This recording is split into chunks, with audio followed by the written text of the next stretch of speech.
Hi friends, எல்லோரும் எப்படி இருக்கீங்க? நல்லா இருக்கீங்களா? இன்றைக்கி நம்ம இந்த வீடியோவில் எதை பற்றி பார்க்க போகிறோம் அப்படின்னா, வெகுளித்தனத்தை நிறுத்திட்டு தினமும் சோம்பேறித்தனம் வராமல் சுறுசுறுப்பாக தைக்கணும் அப்படின்னா உங்களுக்கு ஒரு உற்சாகமான 5 டிப்ஸ் தாங்க சொல்ல போகிறேன். இந்த 5 டிப்ஸ் என்னென்ன அப்படின்னு தெரிஞ்சுக்கணும் அப்படின்னா அந்த வீடியோவை ஸ்கிப் பண்ணாமல் முழுமையாக கேளுங்க. இந்த வீடியோவை பார்த்து நீங்கள் முடிக்கும் பொழுது நீங்கள் ஒவ்வொரு தோழிகளுமே ஆர்வமாக மிஷினில் உட்காந்து ஸ்டிச் பண்ண ஆரம்பிச்சிருவீங்க. இப்போ வீடியோக்குள்ளே போகிறதுக்கு முன்னாடி லைக் பண்ணிவிட்டு கூடவே அப்படியே ஹைப் பண்ணுங்கள். இப்போ வாங்க வீடியோக்குள்ளே போயிடலாம்.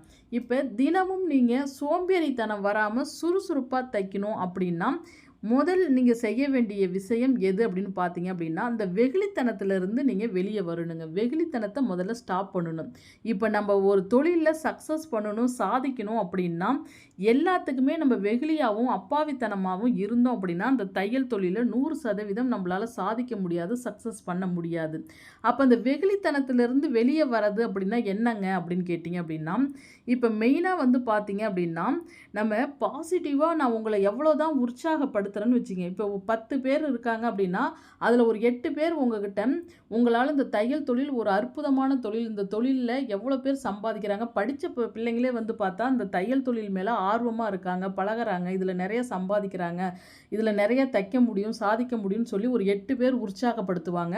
அதுலேயும் 2 பேர் என்ன சொல்லுவாங்க அப்படின்னா, இந்த தையல் தொழில் வந்து பேக் பெயின் வரும், அது இல்லாத உங்கள் ஹெல்த் ப்ராப்ளம் வரும், இந்த தொழில் வேண்டாம் அப்படின்னு சொல்லுவாங்க.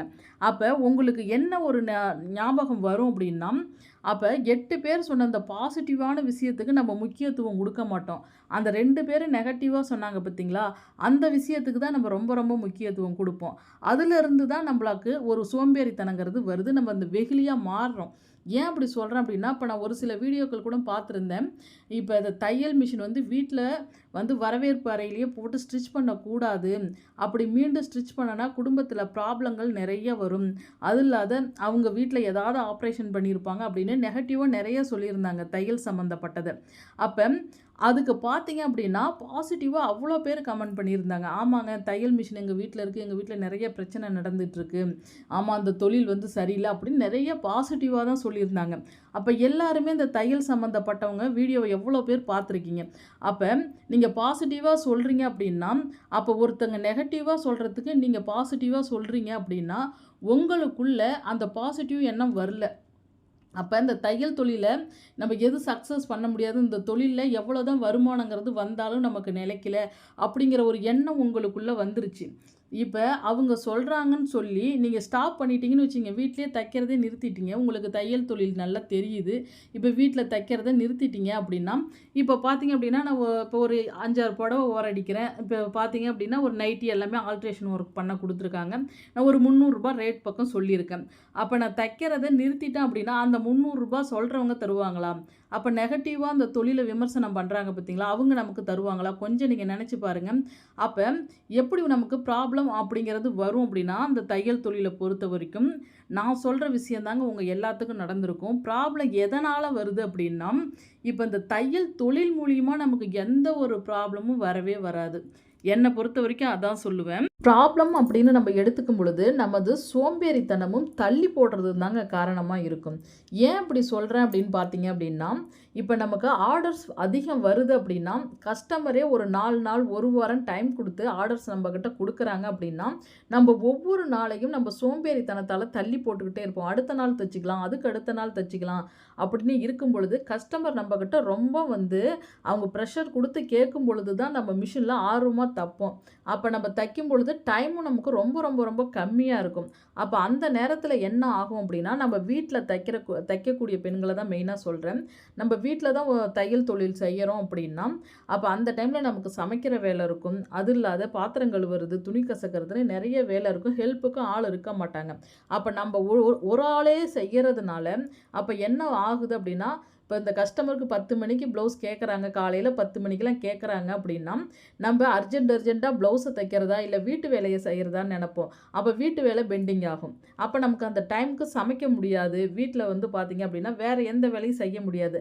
அப்போ வீட்டில் உள்ளவங்க பிரச்சனை பண்ணுவாங்க. அப்போ நாங்கள் கேட்குற டைமுக்கு இன்னும் சமைக்கலையா போகலையா அப்படின்னு வீட்டில் சின்ன சின்ன ப்ராப்ளம் வரும்.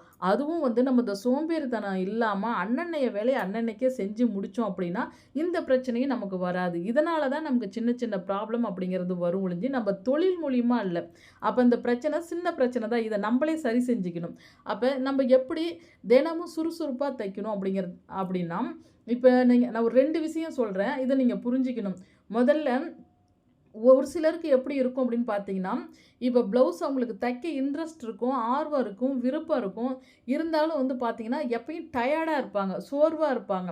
அது எதனால அப்படின்னா, டெய்லரிங் ஒர்க் நீங்க பண்றீங்க அப்படின்னா, இப்ப எப்பவும் நம்ம என்ன மனசுல நினைப்போம் அப்படின்னா, எந்த தொழில் செஞ்சாலும் நம்ம உடனே கத்துக்கணும். டெய்லரிங் தொழிலா, இப்ப டெய்லரிங் கிளாஸ் போறோம் அப்படின்னா, நம்ம 1 மாசத்துக்குள்ள கத்துக்கணும் இந்த தொழில. கத்துக்கிட்ட உடனே ஆர்டர்ஸ் அதிகம் வரணும். அது இல்லாத நம்ம எந்த மிஸ்டேக்கும் இல்லாம தைக்கணும். ஒரு நாளைக்கு ஒரு 7, 8 ப்ளவுஸாவது தைக்கணும். அப்படிங்கிற ஒரு ஆர்வங்கிறது அதிகமா நமக்குள்ள இருக்கணும். எதுவுமே உடனே உடனே நடக்கணும் அப்படின்னு நினைப்போம்.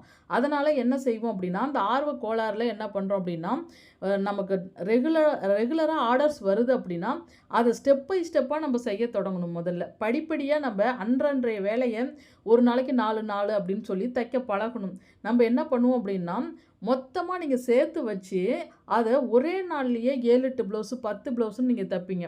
அப்ப ப்ளவுஸா இருந்தாலும், எந்த ஒர்க்கா இருந்தாலும் சரி, புடவ ஓரம் அடிக்கிறதா இருந்தாலும், சுடியா இருந்தாலும், எல்லாம் ஒரு 2 நாளிலேயே நீங்க ரொம்ப வந்து கஷ்டப்பட்டு தைக்கும் பொழுது, நம்ம உடம்பு என்ன ஆகுது அப்படின்னா, நமக்குள்ள ஒரு பெயின் வர ஆரம்பிச்சுரும். அப்ப 2 நாள் நீங்க ஆர்வமா தப்பீங்க. 3வது நாள் உங்களால அதிகமா தைக்க முடியாது. அப்ப நீங்க என்ன பண்ணணும் அப்படின்னா, தினசரி உங்களால முடிக்கிற நம்மகிட்ட இருக்கிற ஆர்டர்ஸ அன்னன்னைக்கும் நம்பளால முடிஞ்சத தைக்கணும். இப்ப உங்கள மட்டும் சொல்லங்க. எனக்கே அதே போல நடந்திருக்கு. நானும் இதே போல விஷயத்துல நெறைய டைம் கஷ்டப்பட்டுருக்கேன். இப்போ ஒரு கஸ்டமர் வந்து பார்த்தீங்க அப்படின்னா, இப்போ கொஞ்ச நாளைக்கு முன்னாடி ஒரு 1 மந்த்துக்கு முன்னாடி தான். இதே போல ஒரு 2 நாளையில எனக்கு இப்ப ஞாயிற்றுக்கிழமை குடுத்து, செவ்வாய்க்கிழமை எனக்கு வந்து ப்ளவுஸ் வேணுங்க அப்படின்னு சொல்லியிருந்தாங்க. செவ்வாய்க்கிழமை ஒரு 10 மணிக்கு குடுத்தா போதும் அப்படின்னு சொல்லி, ஒரு ஞாயிற்றுக்கிழமை ஒரு 9 மணி வாக்குல குடுத்துருந்தாங்க. அப்ப நான் என்ன பண்ணேன்னா, சரி செவ்வாய்க்கிழமை தானே கேட்டுருக்காங்க. நம்ம செவ்வாய்க்கிழமை காலையில கூட ஸ்டிச் பண்ணிக்கலாம். வேற அர்ஜென்ட் ப்ளவுஸ் இருக்கு. இத முடிப்போம். அவங்க செவ்வாய்க்கிழமை தானே கேட்டுருக்காங்க. ஒரு ஃபங்ஷன் சொல்லி கேட்டிருந்தாங்க. அப்ப என்னுடைய ஆர்வம் பழைய வேலையே நான் ஸ்டிச் பண்ணிட்டே இருந்ததுனால, சரி செவ்வாய்க்கிழமை காலையில எழுந்திருச்சு ஒரு 7:30 மணிக்கெல்லாம் வீட்டு வேலையெல்லாம் கொஞ்சம் முடிச்சுட்டு, மணி வந்து ஒரு 8 மணி அளவுல தான் உட்காந்து ஸ்டிச் பண்ண ஆரம்பிச்சேன். கட்டிங் பண்ணி ஸ்டிச் பண்ண தொடங்குனப்ப ஒரு டிசைன் ப்ளவுஸ் தான் வந்து பார்த்தீங்க அப்படின்னா, அப்ப அந்த டைம் நம்ப ஒரு கணக்கு பண்ணி வச்சிருப்போம். அப்ப அந்த டைம் பார்த்தீங்க அப்படின்னா, ஒரு 9 மணி வரைக்கும் டிசைன் ப்ளவுஸுங்கிறதுனால 8 மணிக்கு உட்காந்து 1 மணி நேரம் எல்லாம் ஏகதேசத்துக்கு வேலை முடிச்சுட்டேன். இன்னும் கொஞ்சம் வேலை தான் எனக்கு பெண்டிங் அதில இருந்துச்சு பார்த்தீங்க அப்படின்னா. அப்படி இருக்கும் பொழுது எங்க வீட்டுக்கும் இன்விடேஷன் குடுக்க இப்ப முக்கியமானவங்க வந்திருந்ததுனால, என்னால மீண்டும் அதில வந்து ஸ்டிச் பண்ண முடியல.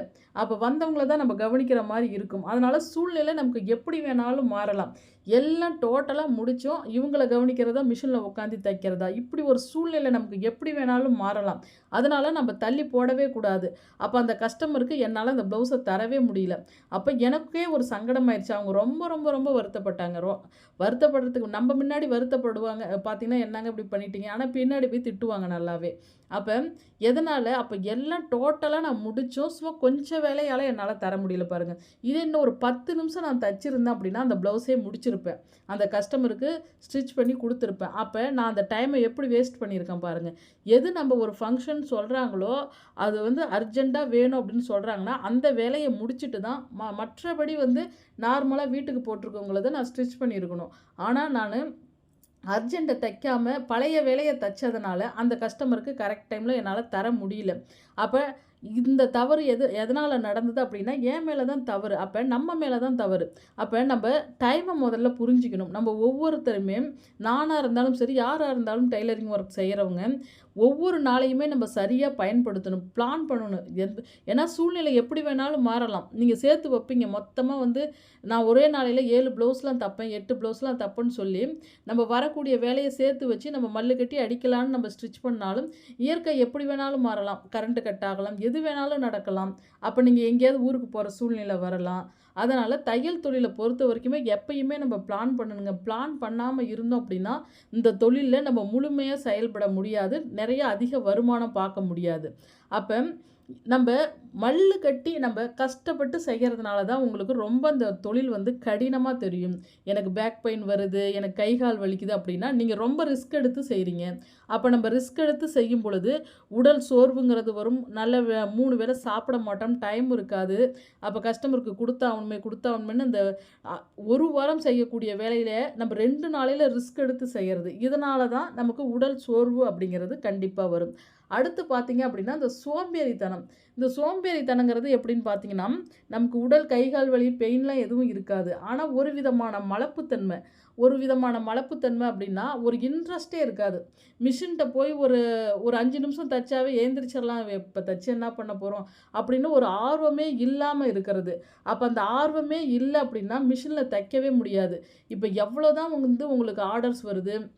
நல்லா உங்களுக்கு நல்லாவே தைக்க தெரியும். நல்ல டிசைன் ப்ளவுஸ்லேருந்து, சுடியிலேருந்து எல்லாமே தைக்க தெரியுது. இருந்தாலும் உங்களுக்குள்ள ஒரு ஆர்வம் அப்படிங்கிறது இல்ல.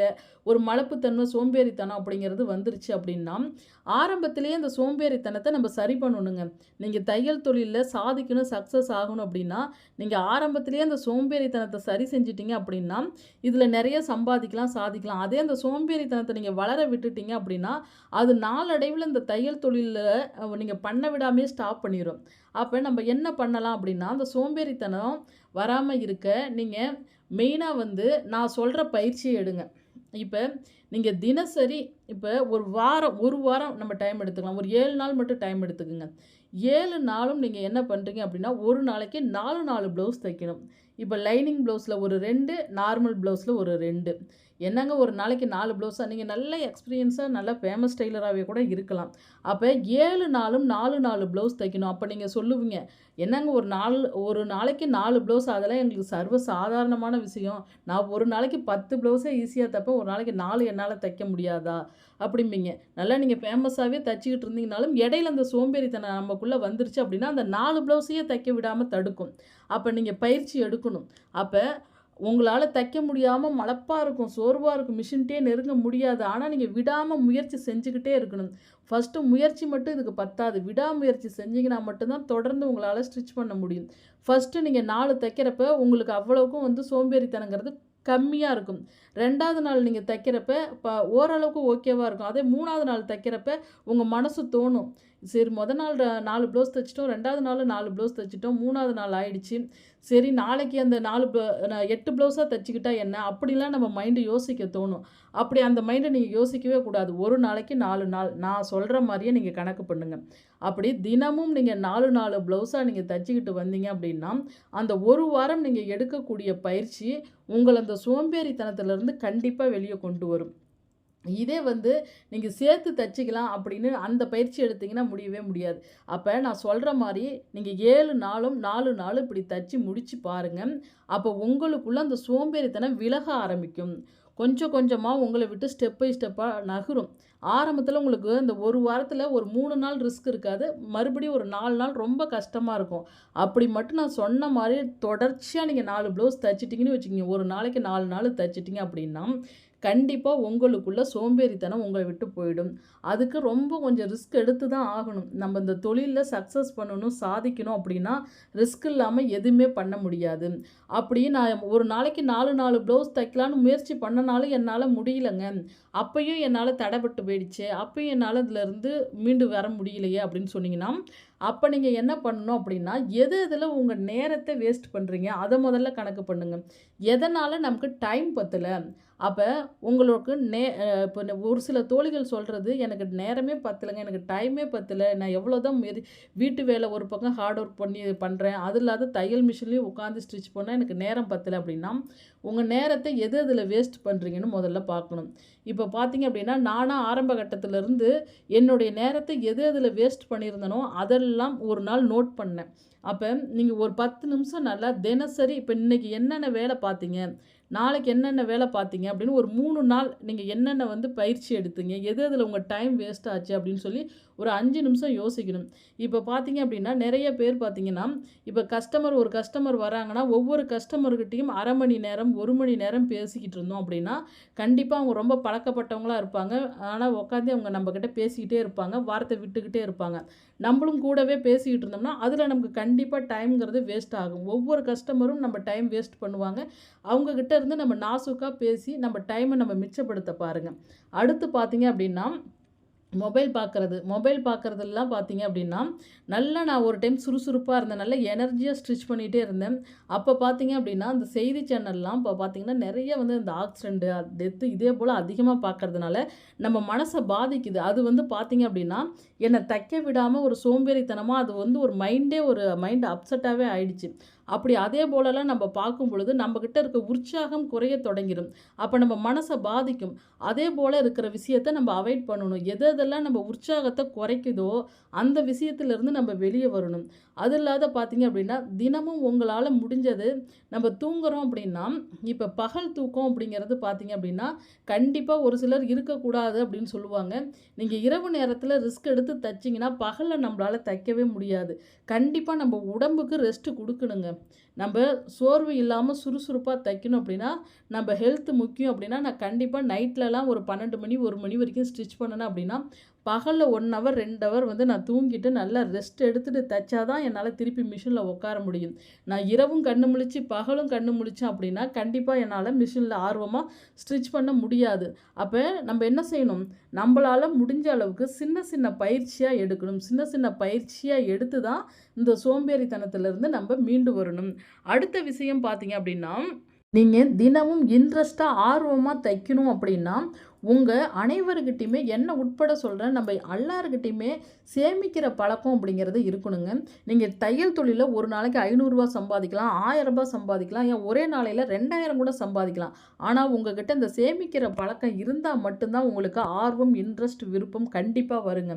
உங்ககிட்ட இந்த சேமிக்கிற பழக்கம் இல்லாம, நீங்க வரக்கூடிய வருமானத்த நம்ம நீட்டா செலவு பண்ணணும் அப்படின்னா, உங்களால மிஷின்ல உட்காந்து தைக்கிற ஆர்வங்கிறது கண்டிப்பா வரவே வராது. ஏன் இப்படி சொல்றேன் அப்படின்னா, இப்ப உங்களுக்குள்ள ஒரு எண்ணங்கிறது வந்துரும். நீங்க ஒரு நாளைக்கு ரூ. 1000 சம்பாதிக்கிறீங்க, ரூ. 500 சம்பாதிக்கிறீங்க. ஆனா உங்களால மிச்சம் பண்ண முடியல. அந்த வரக்கூடிய வருமானம் எல்லாம் செலவாவே ஆகுது அப்படின்னா, அடுத்த டைம் உங்களால தைக்க ஒரு ஆர்வங்கிறது இருக்காது. என்ன வரவுக்கும் செலவுக்குமே பத்தல. நம்ம எவ்வளோதான் தச்சு அதில என்ன சேமிக்கவா முடியுது, சம்பாதிக்கவா முடியுது, அப்படிங்கிற ஒரு எண்ணம் வந்துருச்சுன்னா, அந்த தொழில்ல உங்களுக்கு இன்ட்ரெஸ்ட்டா உட்காந்து தைக்க மாட்டீங்க. இதே நீங்க ஒரு நாளைக்கு ஒரு ரூ. 500 வருது அப்படின்னா, ஒரு ரூ. 300 நீங்க செலவுக்கு வச்சுட்டு ஒரு 200 சேமிச்சு வச்சீங்கன்னா கூட, உங்களுக்கு அந்த சேமிக்க அந்த வருமானத்த நம்ம மிச்சப்படுத்தும் பொழுது தான் நமக்கு ஒரு ஆர்வம் வரும். நம்ம ஒரு 10,000 சேர்த்துட்டோம், ஒரு 20,000 சேர்த்துட்டோம் இந்த தொழில்ல, ஒரு 30,000 சேர்த்துட்டோம் அப்படின்னு சொல்லி இந்த சேமிச்சு நம்பளால முடிஞ்சது ஒரு ஜுவல்ஸ் எடுப்போம். ஏதாவது ஒரு நம்பளால முடிஞ்சது 1 கிராம் கோல்டு எடுப்போம். அப்படிங்கிற ஒரு எண்ணம் உங்களுக்கு வந்துரும். அந்த எண்ணம் அதிகமாக ஆக உங்களுக்கு அந்த விருப்பங்கிறது அதிகமாயிரும். இன்ட்ரெஸ்ட்ங்கிறது வந்துரும். இப்போ ஒரு கஸ்டமர் வந்து உங்ககிட்ட 5 ப்ளவுஸு, 7 ப்ளவுஸ் குடுக்குறாங்கன்னா கூட, சரி நம்ப கொஞ்சம் நல்லா சேமிக்க நல்லாயிருக்கும். ஆர்டர்ஸ் அதிகம் வருதே அப்படின்னு மலப்புத்தன்மை இருக்காது. யாராவது ஒரு புடவ ஒரு 10 சேலை ஓரடிச்சு குடுன்னா கூட இன்ட்ரெஸ்ட்டா வாங்கி தப்பீங்க. இதே நீங்க எந்த வருமானமும் சேமிக்காத இருந்தீங்கன்னு வச்சுக்கங்களேன், அப்போ உங்களுக்கு அந்த இன்ட்ரெஸ்ட்டுங்கிறது இருக்கவே இருக்காது. அதனால நீங்க ஒவ்வொரு தோழிகளுமே வரக்கூடிய வருமானத்த முடிஞ்ச அளவு சேமிச்சு பழகுங்க. அப்படி பழகிட்டீங்க அப்படின்னா, கண்டிப்பா உங்களுக்கு இந்த தையல் தொழில் ஒரு ஆர்வத்த ஏற்படுத்தும். இதே வந்து நம்ம செலவு பண்ணலாம். எந்தெந்த விஷயத்துக்கு செலவு பண்ணணுமோ பிளான் பண்ணி செய்யுங்க. எதையுமே வந்து ஒரு விஷயத்த நம்ப தையல் தொழில் செய்யறோம் அப்படின்னா, திட்டமிட்டு செய்யணும். நம்ம திட்டமிட்டு செய்யல அப்படின்னா, ஏன்னா ஆரம்ப கட்டத்தில நான் எந்த பிளானுமே பண்ணல. எல்லா காசுமே வர அமௌண்ட் எல்லாம் சேமிக்கிற பழக்கம் எதுவும் இல்லாதப்ப என்னால வந்து அந்த ஆர்வங்கிறது வரல. இதே போல ஒவ்வொரு விஷயத்தையும் ஏன்னா ஆரம்ப கட்டத்துலலாம் நீங்க தைக்கிறீங்க அப்படின்னா, எந்த ஒரு ஐடியாவும் தெரியாது. உங்களுக்குள்ளேயே ஒரு அனுபவம் அப்படிங்கிறது வரணும். இந்த தொழில பத்தி நீங்க இன்னும் முழுசா கத்துக்கிறது நெறைய இருக்கு. எப்பவும் நம்ம தையல் தொழில் மேல ரொம்ப ரொம்ப நம்பிக்கை வைக்கணுங்க.